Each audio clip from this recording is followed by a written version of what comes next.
بسم الله الرحمن الرحيم اللهم صل على محمد وآل محمد.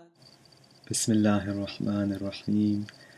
Assalamu alaikum wa rahmatullahi wa barakatuh. Dear brothers and sisters, this is your brother Haidar. Today I thought I'd share some thoughts with you regarding khidmah or service.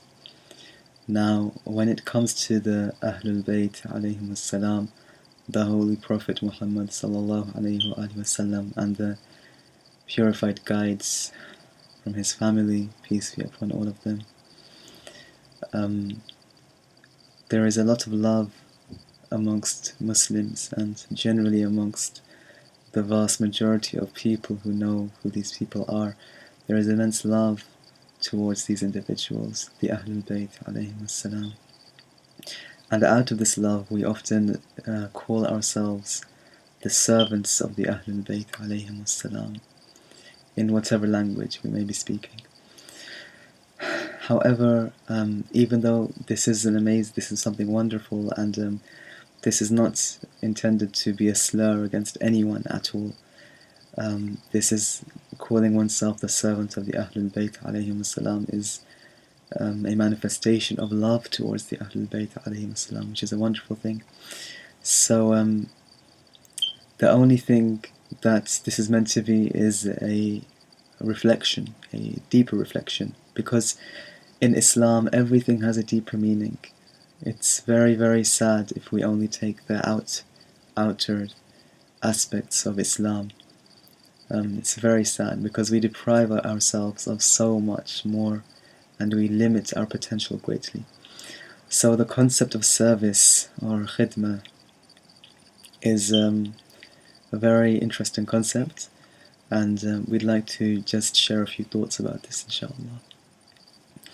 So khidmah or service is a term given to something, to an action in which a person fulfills the need of another person or does some kind of goodness towards another person. For example, if I'm thirsty, so that need of needing water is there, and you realize I'm thirsty and you go and get me a glass of water, then you've done me a service. This is a khidmah, a service. And of course I will say thank you and I'll really appreciate it. And it's a human thing, something that all human beings have within themselves, that we see service as a good thing and we appreciate service. And those who do service are looked upon as good people because they put others before themselves, and this is a good quality. Now with the Ahlul Bayt alayhim salam, the thought that we'd like to share is this, that it is not possible for us to serve the Ahlul Bayt alayhim salam. It is not possible for me to serve the Ahlul Bayt alayhim salam. It just is not possible. It cannot happen.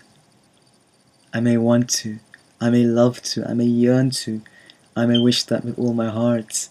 All I want is to serve you, Ahlul Bayt alayhim salam. And they may say, yes, come and serve us. But in reality, I cannot serve the Ahlul Bayt alayhim salam. Why?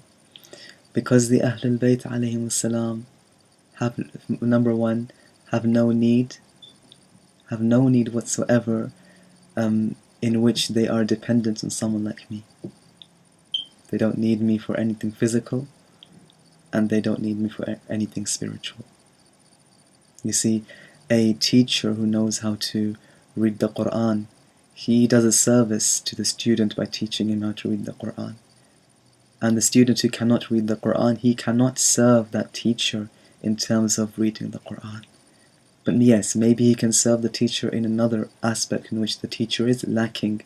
The Ahlul Bayt alayhim salam are not lacking in anything in which I can give them something, okay? They are given directly from Allah subhanahu wa ta'ala because they are the closest people to Him. How could Allah give them knowledge, for example, from someone who is below them? It's just not possible. There are no hearts that are capable of receiving knowledge more than the Ahlulbayt alayhim salam. It's not possible to find such a heart. So, number one, they have no needs in which they are, in which they may come to me to fulfill their needs, because I'm not in a position to grant any needs to the Ahlulbayt alayhim salam. Number two, in terms of doing goodness, can I do goodness to the Ahlulbayt alayhim salam? In a sense, yes. In a sense, no. No, because the Ahlul Bayt alayhim salam, they are the closest to Allah. Doing goodness to someone, it entails helping them to get closer to Allah subhanahu wa ta'ala. That's the ultimate way of doing goodness. And the Ahlul Bayt alayhim salam are the closest to Allah. I can't do anything for them to get closer to Allah subhanahu wa ta'ala. I may say I love them, I give them my love. Okay, yes, but this love doesn't change anything about the Ahlul Bayt alayhim salam. This love doesn't take them closer to Allah. If I love Amir al-Mu'mineen, the commander of the faithful, or the Lady Fatima alayhi salam, or their children, or their Holy Father, the Holy Prophet Muhammad sallallahu alayhi wa sallam, what difference does this love make to them? Does this love raise their position? Does this love bring them a step closer to Allah? No. No. Whether I love them or I hate them, they have that status before Allah because of what they've done themselves and what they've achieved in their lifetimes. They have that. Nothing is going to change that. Nothing will take that away from them. Nothing will increase that. Okay? There's nothing I can do to increase that. So in this sense, to be honest, we cannot serve the Ahlul Bayt alayhim salam. However, maybe the Ahlul Bayt alayhim salam say, yes, be our servant, you can be our servant. Maybe. How? The same way a mother might say to her child, the mother's prepared the food. She spent her energies preparing the food, and she brings the food on a plate to the child and says to the child, and the child loves his mother, and he says, is there anything I can do for you, Mom?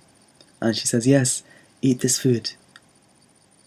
So you become strong and healthy, and then, you've done something for me.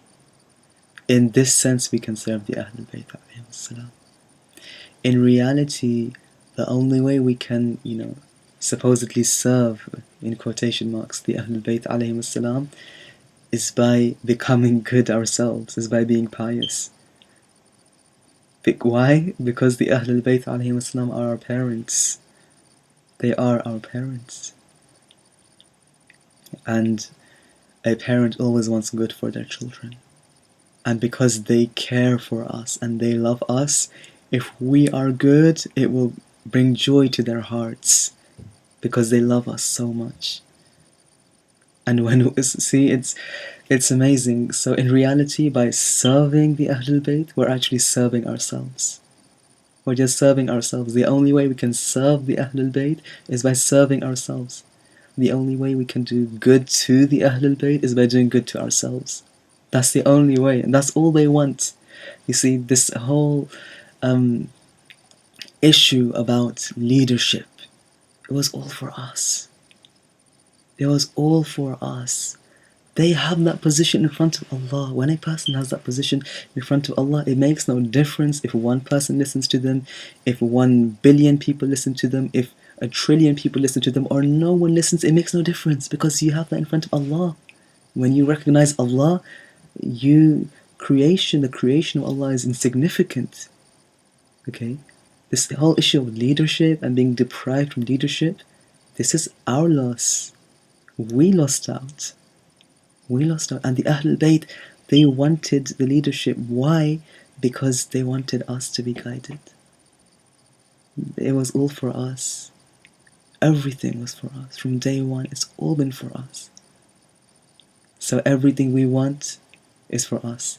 Everything the Ahlul Bayt want is for us. Everything Allah wants is for us. It's all for us.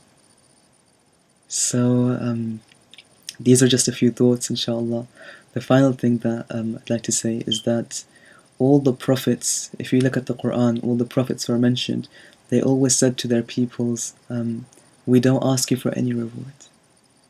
They didn't want any reward. They didn't want them to even appreciate it, their efforts. They didn't, want that.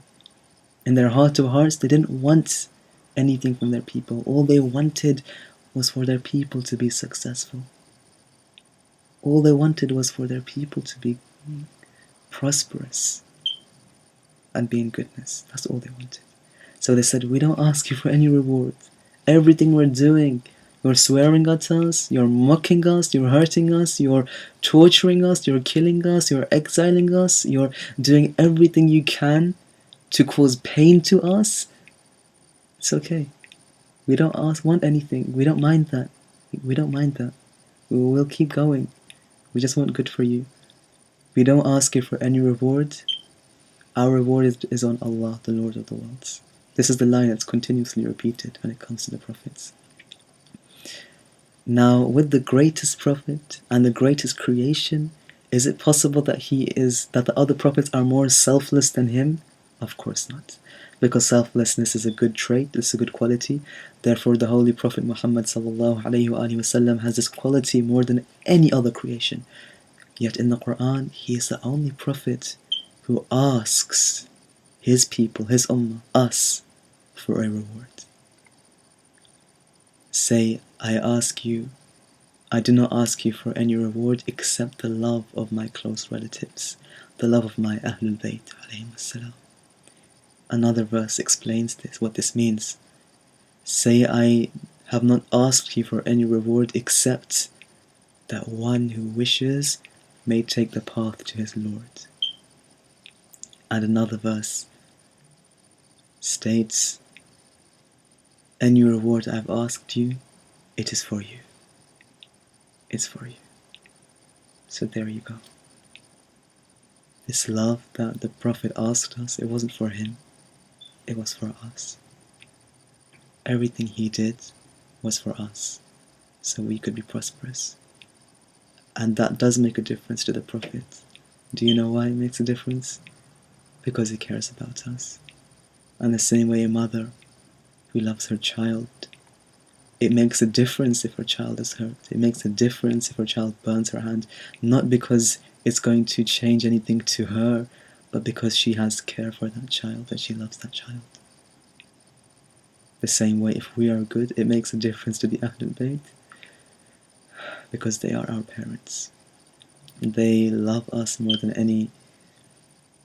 anyone else can. And to even call anything love, and then say the Ahlulbayt also love us, it's a injustice. It's an injustice.